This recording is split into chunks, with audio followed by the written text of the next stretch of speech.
Well, welcome to Focus Today. I'm your host, Perry Atkinson, and boy, am I honored to have with us today Carl Gallups. He could be anywhere. He could be on any talk show in the country. He could be on any major news network today, but he's made it all the way to the top. He's on theDove. Right. That's how and I'm delighted to have him back. He is a pastor, and he wrote the book, The Magic Man in the Sky. I'm sure some of you have probably read that. It's a great book. But today we're talking about the book that really is getting attention across the world, and that is the Rabbi Who Found Messiah. And there's a picture of it there on the screen for those who want to check it out. You may want to check it out at the bookstores. It's put out by WND Books. And boy, it's just doing very, very well. Carl, thank you, my friend, for letting us have some of your precious time. Good to see you, buddy. Oh, listen, it's my honor, Perry. God bless you. It's always a joy to be with you. Thank you, thank you. Well, did you ever think this book would hit front and center with the impending death of Ariel Sharon? Well, I didn't know. I praise God for His hand upon it, because the word is going out to the world. But no, now that Ariel Sharon, bless his heart and bless his family's heart, now that he is on his deathbed, literally, it's been 8 years. It's been an 8-year ordeal for them. Wow. But of course, now people have really, the interest has been sparked and fueled in the book now. All right, let's go back to the beginning of the book. How did you get this story? Yeah, thanks. Well, you know, in 2007, when Rabbi Kaduri, it had been a year since he died, and his death note, supposedly, that he wrote proclaiming the real name of the Messiah, in 2007, early 2007, it was posted on Kaduri's website at kaduri.net. And Israel Today ran a story on it, and so did News First Class. It's now called News One out of Israel. And so not long after the story was run on the death note, in which Kaduri purportedly named the name of the Messiah that he had received a revelation of as Jesus, that shook the Orthodox Jewish world. It shook the religious world. It certainly shook the Christian world. And so I made a video on this, Perry, sometime after that, and put it on the internet on our P.P. Simmons News and Ministry Network, and the video went viral. It went crazy.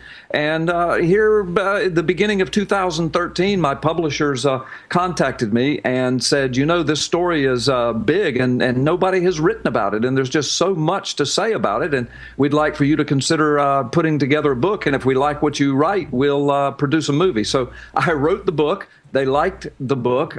They employed the services of George Escobar, an award-winning film producer with WND Films, and made a 1-hour documentary DVD about the book as well. So now it's in book and DVD form, and that's how I got involved in all of this. But I've been following it ever since that Israel Today ran the article. All right. So as Rabbi Kaduri reveals that his prophecy that Jesus is the Messiah, he was highly venerated and respected, but what happened to his legacy at that point? Well, of course, Orthodox Judaism has desperately attempted to protect his Orthodox Judaistic legacy, and I understand that. Kaduri was 108 years old, Perry, when he died. So his son, who was next in line to inherit the ministry, and Kaduri was, as you said, highly venerated. He'd been in Israel since before Israel was even a nation. He was very involved in the political scene. I mean, people all over Israel and Europe knew him. So his son, David Kaduri, was in his 80s when his father died. And of course, a year after his father died, the note was put up. And so, yeah, it shook them pretty badly. And so now the Kaduri family and some of the closest people around them they have denied that the note is real. They say it's a fake, it's a hoax. And you know, and I explore all of this in my book. My book is journalistic. It's very objectively written. It could be that it's some kind of a hoax, but the evidence points that it is not. And so his legacy, I don't know what to say. I mean, the Orthodox Jewish world, the Israeli media, the media around the world has attempted to bury this story. That's one of the reasons why we wrote the book and made the movie, to bring it back open, because the story's huge. And it does involve a prophecy about Ariel Sharon and his health. And of course, now Ariel is on his deathbed. All right, I want to get to that in just a moment. But the note, it's in keeping with Rabbi Kaduri's writings and his thinking, isn't it? Well, yes, it is. And actually, Perry, when the note was put up, it didn't just say the name of the Messiah is Jesus. I don't want to lead your audience astray. What it was cryptically written. And it says, here's what the note said. It said, and of course it was written in Hebrew, but I'll say it in English. It said, concerning the letter abbreviation of his name. Now, the his, everybody knew that meant the Messiah, because he had said before he died that he had had a vision of Messiah, knew who he was, knew his name, and was going to leave it in a note. So the note started off concerning the letter abbreviation of his name, and comma, he shall lift his people and prove that the word and the law are valid. Well, that was the only message. Now, remember what he promised was to reveal the name of the Messiah. But this is the note that he left. So once the note was examined, people understood that he had left this message cryptically, because it started off by saying concerning the letter abbreviation of his name. So then they understood that after the comma, what was left of the note, the attributes of the Messiah, he shall lift his people and prove that the word and the law are valid. They understood from the instructions given in the first part of the note, they were to take the first letter of each of those Hebrew words. And by the way, in English, it says he shall lift his people and prove that the word and law are valid. It says that in Hebrew, but in Hebrew, there's exactly 6 words.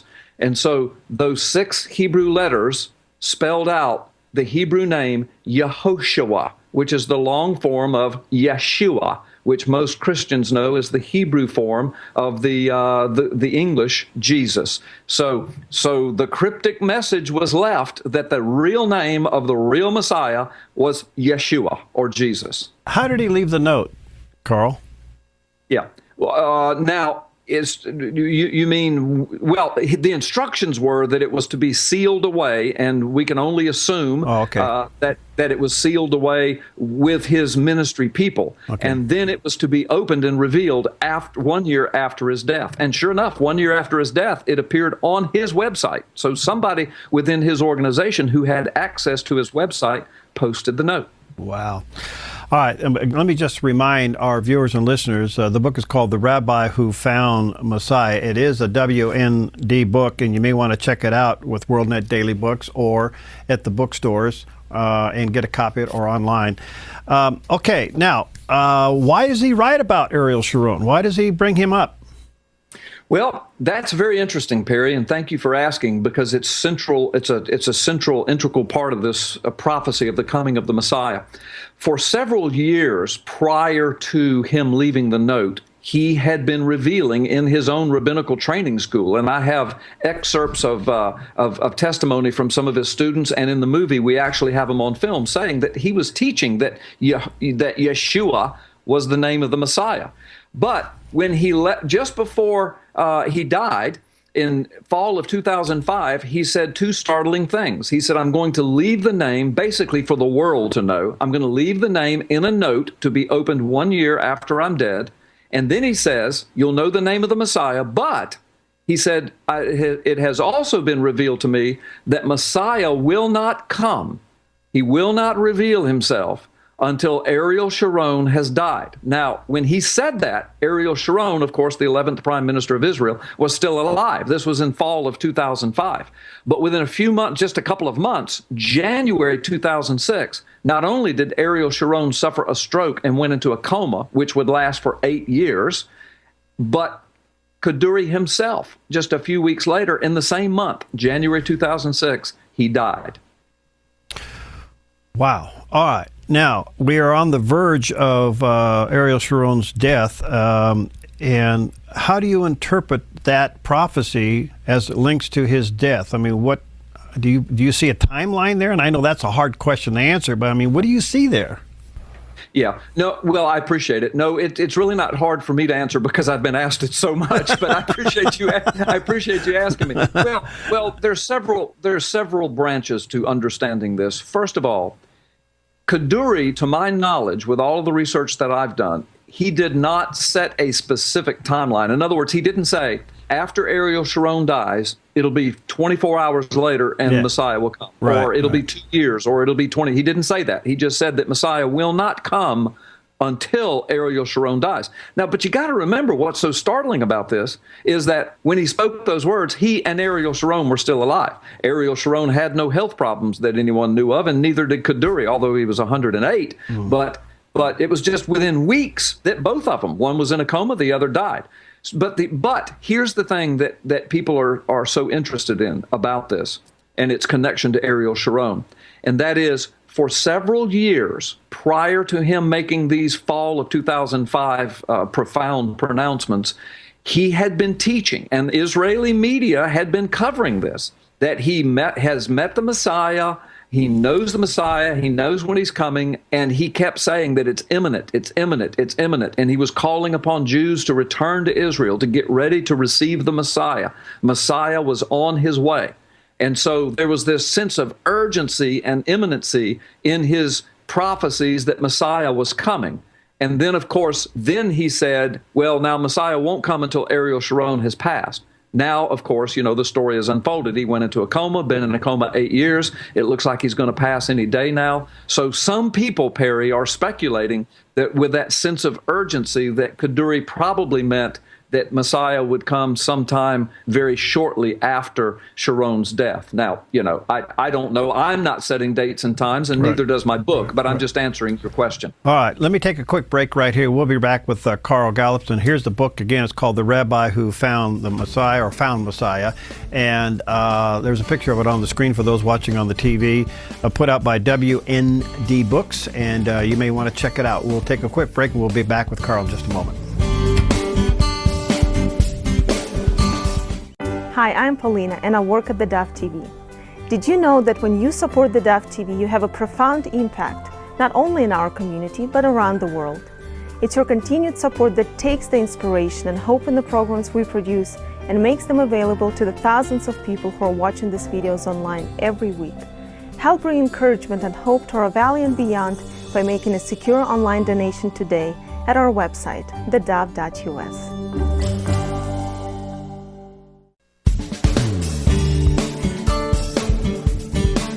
Okay, we're back, and certainly honored to have with us today Carl Gallups. He's the author of several books. Maybe you read his first one, The Magic Man in the Sky, very popular book, and the one now that's getting all the attention. In fact, you'll see this book heavily promoted on WorldNet Daily websites, called The Rabbi Who Found Messiah. And this book is really an impacting. By the way, when you get this book in hardcover, it comes with a DVD.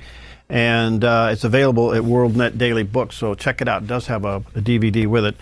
And we're talking to him today in particular about a prophecy also included in the book about the impending death of former Prime Minister Ariel Sharon, which could be almost any day now, because I understand that his body is shutting down. It's just a matter of time.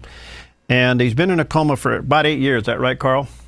Yeah, that's correct. And the January correlations with this story are quite amazing as well. You know, I never thought of that until you just said that. That's right. Yeah. Well. Let me run through them very quickly. January 2006, he went into a coma. January 2006, Kaduri died. January 2007, the note was revealed. January 2013 marked the exact 7-year point that he had been in a coma. And in that month, even Fox News was covering this. Doctors were saying that Ariel Sharon's brain waves were exhibiting normal activity when he was shown pictures of his family and was responding. So there was some speculation at the 7-year mark that he might even awaken. And now, January 2014, Perry, the first day of the brand new year, January the 1st, I awakened to the news. I put it on, the internet, and was looking around Drudge and Jerusalem Post and various places. And one of the announcements was on the very first day of January 2014 that Ariel Sharon was not going to live but just a few more days. So January Wow. For 8 years. Is the subject of Ariel Sharon in your book getting now more national attention? Well, yes, it is. I spend not only a chapter dealing with his connection to the prophecy, but there are several chapters about his life and his legacy, the historical aspect of his connection to Israel. Of course, he was one of the early freedom fighters before Israel was even a nation, served as eventually the 11th Prime Minister, but prior to that, fought in and or led every single war that Israel has ever fought until his death, and actually was the commander and the general of several of those wars. Plus, he served in many, many government capacities. So he was quite the military and political leader of Israel. In fact, one of his nicknames was King of Israel. Another nickname was Lion of Israel. Another nickname was the Savior of Israel. So the guy was quite profound. Is the Israeli press covering this prophecy? No, Perry, they're not.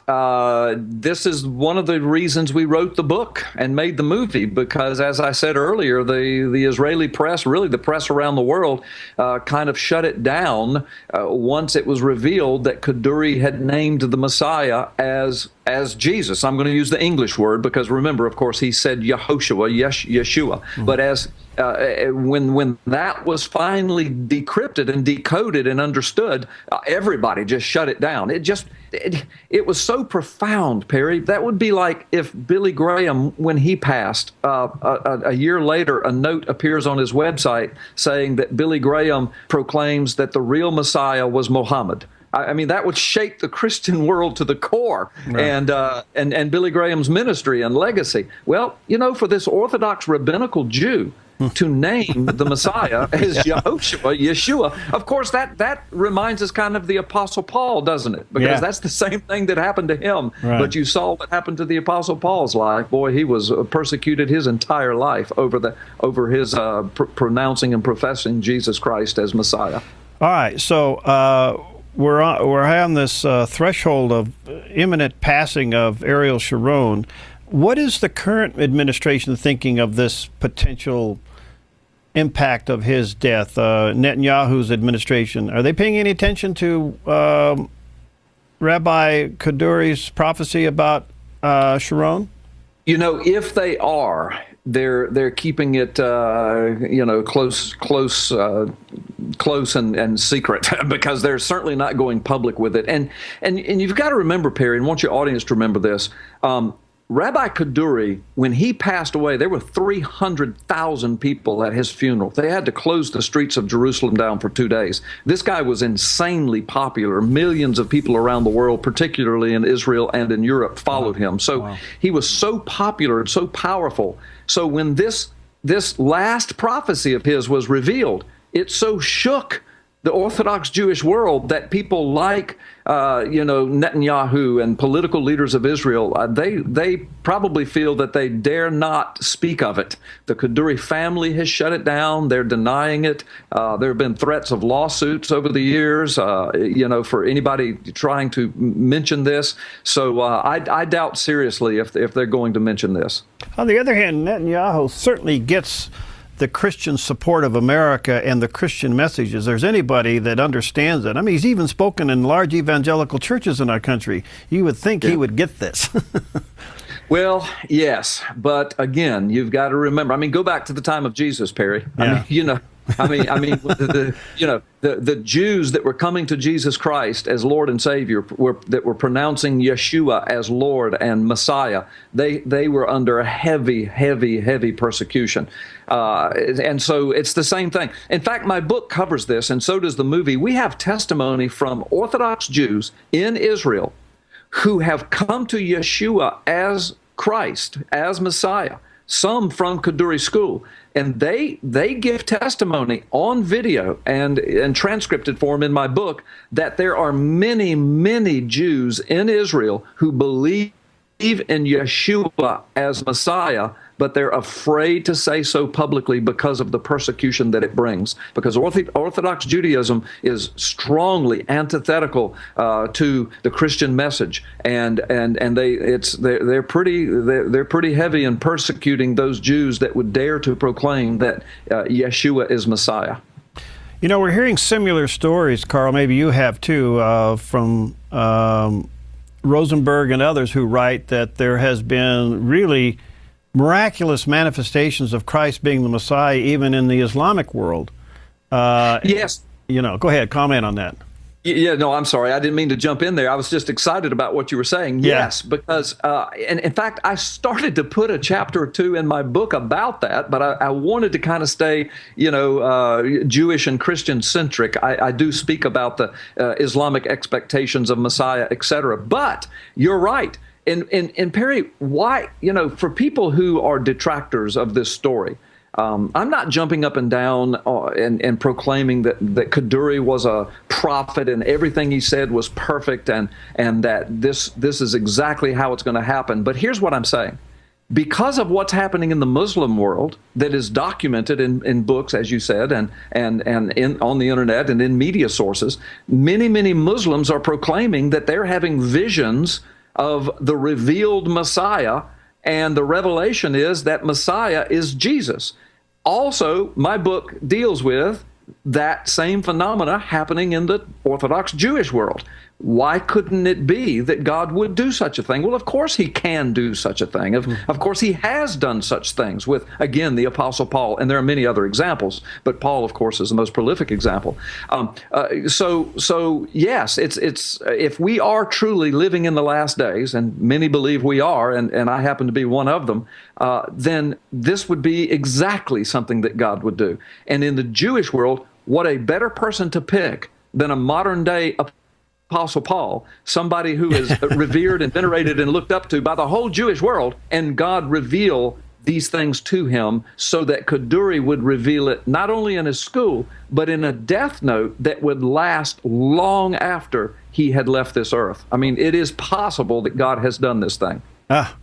You're inspiring. I love your passion. Let me fast forward your brain just for a moment, because we only got a few moments left. Do you think it's possible we could see an outpouring like that again in the United States before the coming of the Lord? Oh, I pray so, Perry. That's my heart's desire. I mean, the goal of my life is to exalt the name of Jesus and his word, and to proclaim the gospel and to advance the kingdom of God. And I pray that the people of the United States would come back to God. Not that our nation has ever been a 100% Christian, godly nation. It never has. But as a nation, in our political, social climate, we're turning so far from God. And I'm praying that in these last days, and particularly with revelation such as this, perhaps it will bring some people around. I know I've gotten several emails from people who've read the book who've said, after reading the book, I've come back to God, or some have said, I've given my life to Christ because of reading this book. So I pray that God is using it in a small way, at least in that way. Well, let me encourage you to get a copy of it, the Rabbi Who Found Messiah. There's a lot in it, and it comes with the DVD. I think it's an investment and a resource for you to read and watch the DVD, and then more importantly, share it with your family and friends. And keep watch. Any day now, we're going to hear the news that Ariel Sharon has passed, and that is just another marker, basically, isn't it, Carl, on the road? I mean, it's just another marker that Christ is coming. Well, that's right. That's the way I see it. Again, if this prophecy was given by God to Kaduri, then yes, that's the way I see it. That the Sharon death is another marker, because the prophecy was he's not going to come before Sharon passes. But as you just said, he's probably going to pass in the next few days. And so, if this prophecy is valid, then it's a marker. Carl, you're an inspiration. Thanks, my friend. Keep up the good work. And when we're on the other side of Sharon's passing, let's get together and talk about it again. Thank you. I would love to. Perry, God bless you. I always enjoy being with you. Thank you for having me on today. Likewise, my friend. God bless. All right, we'll be right back. Hi, I'm Daniel, and I work at theDove TV. You know, compared to Portland, Seattle, and LA, Medford might be considered a small market. But at theDove, we're excited about the opportunity to make a big impact right here in our community. And you help make that happen. Did you know that more than 90% of our income comes from people like you? You can help us now by making a secure online donation at our website, thedove.us, or by phoning 541-776-5368.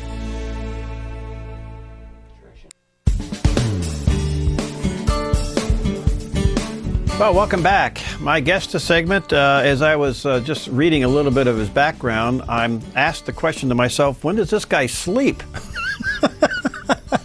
We are delighted to have with us Reverend Robert Cormier. He's a priest with the Archdiocese in New Jersey, Newark, New Jersey, pastor, preacher, teacher, theologian, pontifical license in philosophy, and also in theology. And for 25 years, he's been an inner city pastor, prison chaplain, rehab counselor. And somewhere in between all that, he does a weekly radio show. So, Pastor Cormier, nice to have you with us. Thank you very much for having me. God bless you. Where are you? In New Jersey today?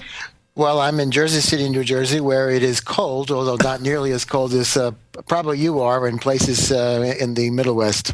Well, we're actually in a little bit of a dry spell, so you guys are in some really cold areas back there. Thanks for your time. I value this greatly. And we want to talk about your subject that you talk about, applying faith to our daily struggles. And you made the comment that people have faith backwards. What do you mean by that? Well, I think, unfortunately, it's the one idea that almost all religions, bad idea that almost all religions have in common, and that is the idea that faith in the end is just about essentially wishful thinking. If I really believe hard that God is going to do something for me, if I pray with confidence that he will do something for me, then he will do it. You hear people talk that way all the time. They talk to each other about their problems, and someone says, well, you got to have faith. And you know what they mean is if they just pray hard that it's going to work out, then it's going to work out the way they want it to. And then when it doesn't, then they'll tell you that they're losing their faith. But really, faith is about our experience of God and knowing that God is God and that he has the very best possible reason for everything that we go through on our way to live with him forever. And that's something that is guaranteed to make you feel better, is to give you peace no matter what's happening, give you peace with yourself, peace with your past, things you can't change, and peace as you look forward into your future. Now, you've collected some stories on this and written about it. Share with us a little bit. Well, the book you're referring to, which is called Better Than We Believed, right. How to Apply the Vision, which is Faith, to the Struggle, which is Life, starts with 7 profiles of people that you would recognize. There's no one person in my experience that is that person. Each person represents hundreds of people that I've dealt with who've matched the profile. So you have a person, for example, who's simply struggling with anger and doesn't exactly know why. He's just really not happy. You have another person who's very, very stressed, and uncomfortable around others really all the time. A person who's being consumed by hatred because he's been cheated and he can't do anything about it. A person who's been betrayed in her marriage and it's over now, and that's created all kinds of feelings. A person who feels trapped, taking care of a loved one who doesn't make it easy, and so this is the way life is going to end. A person whose spouse has ended, whose life has ended, who's died, and she can't get over that. Fears that she never will be able to get over it. A person who has not had much faith in his life and has now found that he's dying. And these people hear about, in the book, they hear about a talk essentially given by yours truly, called Faith, We Have It Backwards. And it's presenting a new idea of faith, it says.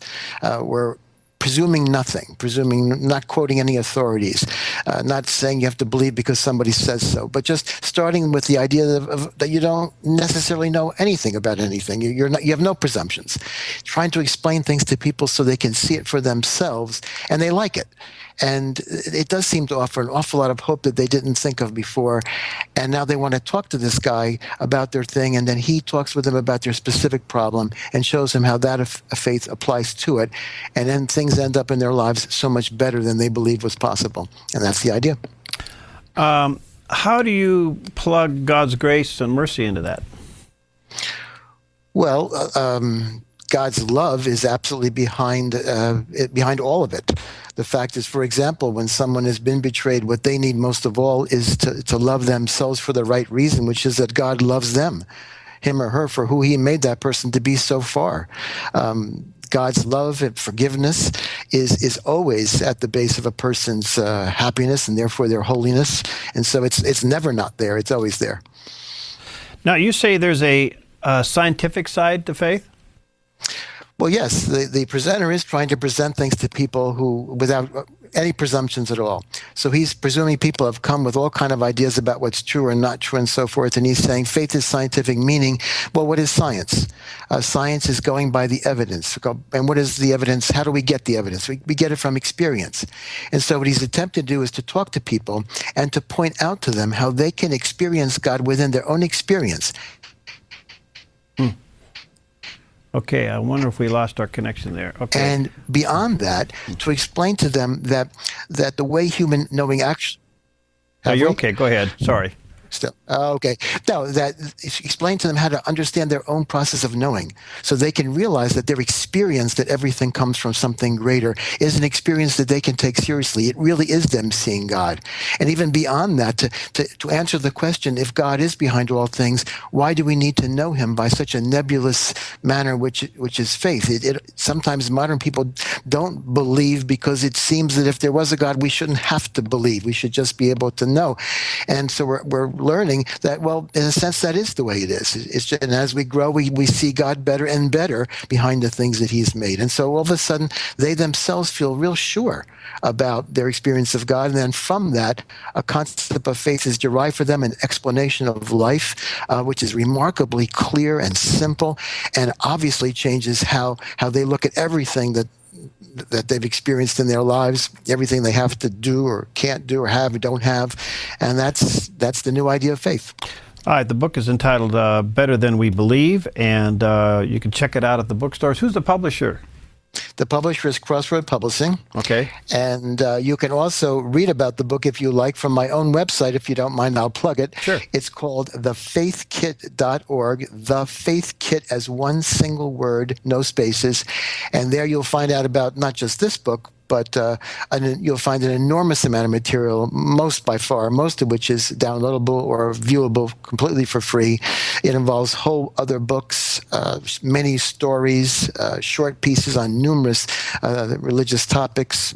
There's art, there's music. There is the Faith Kit itself, a whole set of tools to allow you to pull something down, put it on your desk, put it in your wallet, put it in your car, keep faith in front of you all the time. Just an enormous number of tools available to people at thefaithkit.org. All right. Finally, as a chaplain in the prison, how do you explain what you just explained to me? How do you explain that to a prisoner? Thank you for saying that. People ask me that all the time, and I really say I preach to prisoners and speak with addicts and so forth exactly the same way that I would speak to you. The only difference, honestly, would be that when I talk to people in churches, most of all, I tend to discourage them from watching too much television because of all the bad things that happen to your mind when you watch too much television. Now, I stay away from that a little bit in jail because they don't really have a whole lot of other things to do. Mm-hmm. So apart from making people feel bad about the fact that they're watching television, I speak to prisoners and other people in big trouble exactly the same way I speak to anyone else, because the basics apply to everyone's life. They change how everyone can see their life. They offer so much more than people expected. Things really are much better than people believed that they were, and that applies to everyone. Well, you're a delight. Thank you so much. And again, the website for those who want to get the book and check out other material. It's thefaithkit.org, The Faith Kit, as one single word, no spaces. And please know if any of your viewers or listeners like that site and have a question or want to make a comment, I'm one of the best responders. I write back to everyone. Okay. Thank you, my friend, and Happy New Year to you. Thank you very much for having me today. All right, God bless. We'll be right back. Hi, I'm Paula, and I work at theDove TV. Every day we get letters and emails from people who've been encouraged, blessed, and challenged by the programs on theDove TV. But we couldn't do it without you. Did you know that more than 90% of our income comes from people like you? You can help us continue to bring inspiration and hope to our community by making a secure online donation at our website, thedove.us, or call us at 541-776-5368. Okay, we're back, and our guest today is Robert Cantrall. He's author of a book called The Fall of My Life. Boy, what an interesting background. Worked in the financial services industry for over 15 years, anywhere from a startup company all the way up to a Fortune 500 company. Here's a part of his life that's been interesting. He'd been fired 9 times. Well, now there's something to put on your resume. He is a native of Oregon, so one of these days he'll find his way back, but right now he's in Seattle. So, Robert, nice to have you. How are you, my friend? I'm good, thanks. Hey, nice to see you. Well, interesting book to say the least. How did you go from success to bankruptcy? Well, my story starts with the Great Recession of 2008, and I was employed at Washington Mutual Bank that failed that fall. Thus, one of the reasons for the word fall of my life. And when I lost my job, I shortly thereafter went through a divorce and a foreclosure of the home and repossession of a boat and a house. And all of my what would have been retirement funds were also tied up in WAMU stock. So I literally lost everything materially, monetarily. Were you depressed? I wouldn't say I was depressed, but I would say I was scared. Were you ever angry? No, I was not angry. Just scared. And how did you overcome it? So, it was really kind of a step-by-step process that I went through, and that's why I wrote the book. I felt that particularly in this time in history, the events that happened in my life probably happened to 10 million different people, at least one of them, if not all of them. Mm-hmm. And, as you mentioned, I had lost my job 9 other times. I wasn't actually fired 9 times, but I've been through restructuring, outsourcing, and companies going bankrupt. And so it was nothing new to me. And I thought, well, this is no problem. I'll just go get another job like I've always done before. And in every other case, I wound up with a better job as a result. So initially, I didn't see it as a big issue, but I discovered very quickly that the job market that fall was significantly different than it had ever been before. And in particularly in my field, with WAMU going out of business, we dumped about 200 people that were my level and skill set into the job market all at the same time. So all 200 of us were applying for every job that came open. Wow. Incredibly competitive. And so I realized through the help of some career coaches and life coaches that I was going to have to do some things differently than I had done before in my job search. And that's what started the whole journey. One of the first things they asked me to do was networking, and I was scared to death of networking, and it had very negative connotations of multi-level sales, and so I just kind of had to face that fear and do it anyway. And I read used a lot of resources, read a lot of books to help me do that. And as I was doing that, I dug more and more into my life, and I wound up looking at some what I call misperceptions about my past, my childhood, a lot of past events in my life, and I reevaluated those, looked at them a different way so that they weren't holding me back from moving forward. And again, the fear is just a huge thing, I think, particularly for unemployed, even for there's a lot of, we talk a lot about unemployment, but there's a lot of people that are underemployed or just unhappily employed, and they continue to work out of fear. And so working through those fears popped me out at the other end, where I came to this point of, in personal lives, I had lived up to that point with this idea of, if you liked me, I liked you. That's all it took to and I learned that I can now walk into a room and I can decide whether I like you. And that's the same in the job. There was actually a point where I quit applying for jobs, and I sat down and I decided what kind of job I wanted, my dream job. And then I went after it. I created a network. I created a way of talking with people, having informational interviews with them. And that, over the course of I was unemployed for 2 years. So over the course of about a year, when I finally got to that point that I was doing that, I created a job for myself. And what was that job? That job was back in a bank.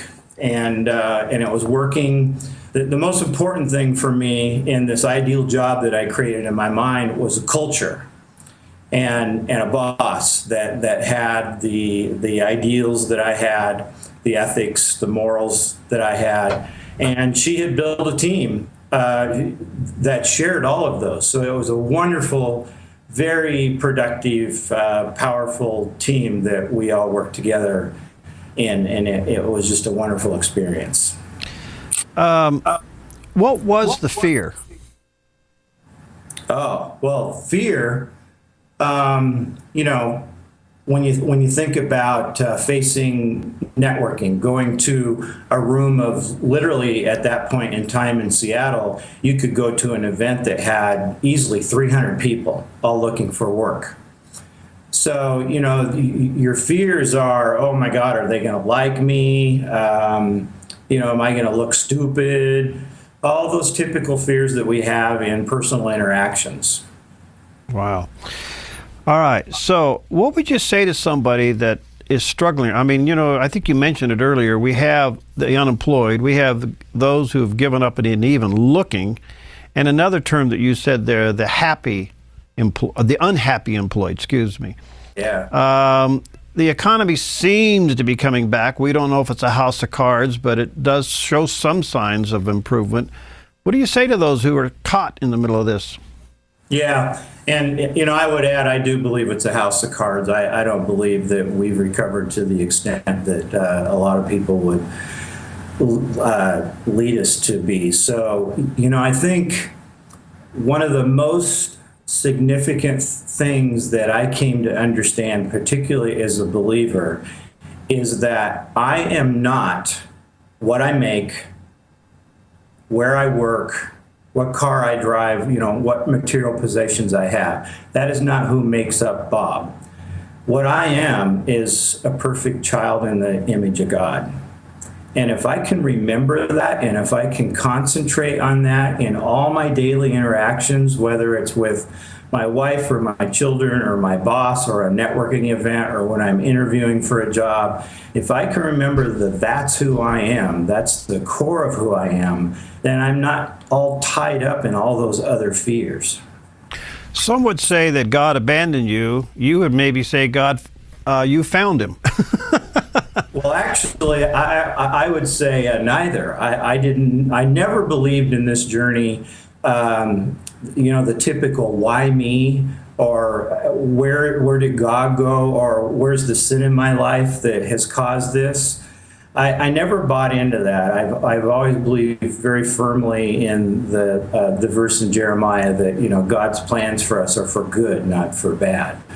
And you know, so I think the more important question in a situation like that to ask is not why, but what. What can I learn?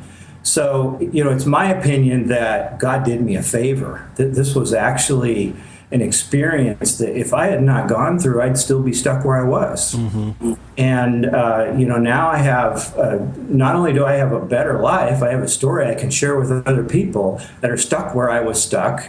And hopefully it gives them the tools or the, you know, the enthusiasm to try to move forward. So what do you want people to take away from your book, Bob?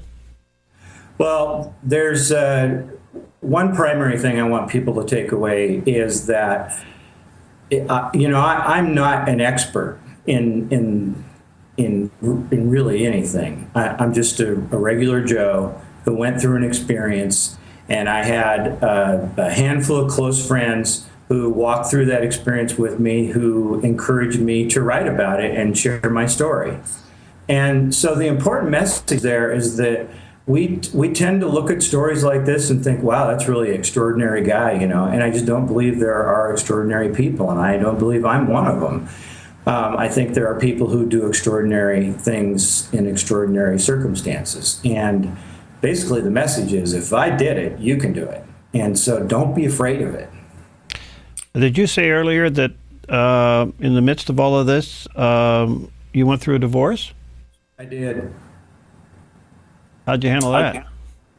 It was tough, along with everything else. The fact that all of this happened within literally a 9-month period was a lot to take in and a lot to process. Wow. And of course, about that, I have to ask myself the same question that I had to ask about the unemployment. And that's not, why me, but what can I learn from this? Well, I can't help but think your book is, I've always said, whatever God has saved you from or brought you through, you end up turning around being a minister too, and you're certainly the case with your book. It would seem to me, it's called The Fall of My Life, and I would encourage you to check it out. There's a picture of it there on the television screen, those watching on TV today. You may want to check it out at the bookstores, Barnes & Noble online and Amazon, and get a copy of this. And I think you'll find it to be a real resource. Maybe you're struggling. And, these unemployment numbers and everything we're seeing out there right now, Bob, it's phony. And there's a lot of people who are in the condition that you just went through. You're absolutely right. And my heart goes out to you. I hope you pick up the book. Okay. Thanks, my friend. God bless you, and stay in touch. Thanks for having me. All right, see you later. All right, the book is entitled, again, The Fall of My Life. You may want to check that out. And Robert Cantrall, and there's a picture of it there on the screen if you want to check it out at the bookstores. All right, let me just also say in our closing moments today, again, thank you for the many of you who helped us at the year end. I finally got a recap of everything. We've been busy, as you can imagine, as everybody else is. And we met our goal, the year-end goal, to raise $75,000 to help us with the very beginning project of the Dove's new building. And that is needed to help us with permits. We do have some architectural work that has to be done. There are some structural engineering issues that have to be done. There's actually some surveying that has to be done and things like that. And thank you. Many of you went above and beyond to help us, and we are deeply touched by your commitment to this ministry. Thank you so very, very much. And to all of you who support us month in and month out, I can't tell you, that's the lifeline of what we do. And we here at the Dove just want to say thank you. We're very excited about what's ahead, and we'll give you some reports in the very near future as the building now it starts to get lined out to get renovated for our use. And at the end of the day, the building's a tool to do more in what God's called us to do, to reach people with His Word and with His love and grace and encouragement. So thank you so very, very much for helping us and continuing to help us month in and month out. We'll talk to you next time on Focus Today.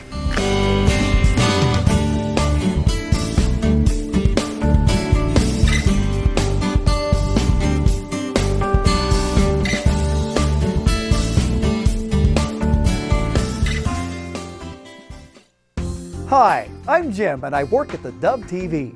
Every weekday between 6 and 8 a.m., our award-winning news and sports team bring you the best morning show around. It's live, it's honest, and it's a whole lot of fun. And you help make it happen. Did you know that more than 90% of our income comes from people like you? You can help us continue to air local programs that share your voice by making a secure online donation at our website, thedove.us.